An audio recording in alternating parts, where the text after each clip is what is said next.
Dans cette société, se définir par son apparence physique est presque banal. Alors, lorsque notre corps prend plus de place, et peu importe les raisons, il est vu comme la définition de qui nous sommes, des gros. J'ai moi-même souffert d'être grosse une majeure partie de ma vie, et on m'a toujours rappelé que ce n'était pas une option. Ni pour ma santé, ni pour mon apparence. Que j'avais le choix, et que je ne devais pas me laisser aller. Ce sermon est désigné aux personnes enrobées, mais jamais aux personnes minces sans effort. Parce que s'ils sont minces, leur santé semble déjà assurée. Quelle injustice, n'est-ce pas? J'ai tout fait pour ne pas être grosse. Ou disons presque tout. Bien assez en tout cas pour comprendre que le remède miracle universel n'existe pas. Et puis je me suis demandé si être gros était un problème. Ou si c'était la réponse à quelque chose de plus profond, de plus intime.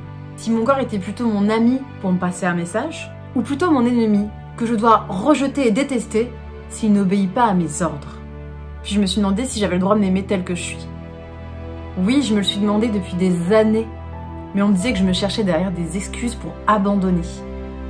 Vous savez, abandonner ce contrôle permanent que la société nous demande d'avoir. En fait, j'ai arrêté de chercher la pleine santé à tout prix, ou la perfection physique comme elle devrait exister. Et puis, j'ai décidé de m'occuper de mon cœur, de qui je suis au fond. Et ça demande énormément de patience, d'amour, de bienveillance et de douceur. Parce que mon histoire, mes émotions sont connectées à mon corps. Et ça, on me l'avait jamais dit. On m'avait jamais dit que soigner aussi mon âme, c'était prendre soin de moi. Non, on m'a dit que je mangeais mal, ou trop, sans m'expliquer ce que je cherchais à combler. On m'a accusé de ne pas faire assez de sport, comme si j'étais fainéante. Et on m'a dit que j'avais plutôt intérêt à ne jamais abandonner, ou je détruirais tous mes efforts. Quelle pression! Qui a forcément conduit, au fil des années, à l'échec de cette superficialité. Et ce monde ne le comprend pas. Et ce monde veut me faire maigrir, pour mon bien-être, pour ma santé. Peu importe si c'est violent pour moi, peu importe si je souffre d'autre chose au fond, et peu importe si en vrai mon mode de vie est sain, on voudra me faire porter le chapeau de ce qu'est mon corps, puisqu'apparemment être gros, c'est de ma faute, et c'est un échec. Et mon cœur, lui, on lui dit de se taire, encore. On ne veut pas voir s'il me faudra du temps, et on ne veut pas entendre que je veux m'occuper d'autre chose dans ma vie, pour nourrir mon corps de joie, d'accomplissement et de réussite. Quand pendant 20 ans, je me suis battue contre mon corps, au lieu de l'écouter, le considérer et le chérir, sans vouloir à tout prix le changer. On veut me faire croire que je n'ai aucune volonté, que j'ai fait les mauvais choix, et que je suis coupable de ce crime d'être grosse. On veut sans cesse me rappeler que tôt ou tard, je serai celle rouillée par son surpoids, comme s'il savait exactement comment serait mon corps dans 20 ans.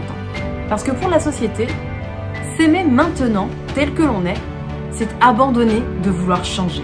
Et changer son apparence, prendre soin de sa santé, pour eux, ça passe uniquement par le corps. On pense que si je m'aime maintenant, ça signifie que je ne veux pas maigrir. Et c'est là qu'ils n'ont rien compris. C'est parce que j'ai été longtemps obsédée par l'idée de maigrir que je me suis empêchée de réellement vivre. Maigrir, oui, ça pourrait arriver un jour et ce sera génial. Parce que personne ne veut être ou rester gros. Mais la vie, c'est pas que maigrir. Et maigrir n'est pas le symbole de la réussite. Et réussir à s'aimer chaque jour, peu importe le chemin que l'on a emprunté, c'est une victoire. Et cette victoire, j'aimerais lui rendre honneur à travers cette vidéo. Parce que le bonheur est représenté dans la figure de la femme blanche, jeune et mince. J'ai envie de donner ici de la lumière à celles que vous n'osez pas être. À toutes celles que l'on a définies comme grosses et qui ont décidé d'être heureuses, accomplies et épanouies, peu importe leur corps, et de vivre pleinement, d'atteindre leurs rêves. Je vous dis merci, car vous nous donnez le droit d'exister maintenant. À moi et toutes ces femmes oubliées, humiliées et rejetées, d'accomplir pleinement sa vie, maintenant. Merci. Grâce à celles qui osent rêver, je ne suis plus grosse. Non. Aujourd'hui, je suis simplement harmonie et je peux rêver en illimité.